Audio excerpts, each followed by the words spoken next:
చంపడానికి ప్రయత్నించిన దానిపైన కేసు నమోదు చేయడం జరిగింది. దాంట్లో ఆల్రెడీ 7 మందిని లాస్ట్ 2 డేస్ ముందు అరెస్ట్ చేయడం జరిగింది. మిగతా మెయిన్ ముద్ద అయిన అలియాస్ కళ్యాణ్ కుమార్ని మరియు మరో 2 ముద్దాయిని ఈరోజు అరెస్ట్ చేశాము.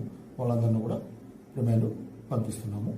అదేవిధంగా త్వరలో జరగబోయే గంగ జాతర అంటే 15, 16 తేదీలు శిరస్సు ఊరేగింపు జాతర అమ్మవారి నిమజ్జనం కార్యక్రమంలో ఎటువంటి అవాంఛనీయ సంఘటన జరిగిన ప్రత్యేక బృందాలు ఏర్పాటు చేస్తున్నాం. ఇటువంటి ముఖ్యంగా యువతకి మద్యం మత్తులు వచ్చే అరాచకాలు కఠినంగా వ్యవహరిస్తాము.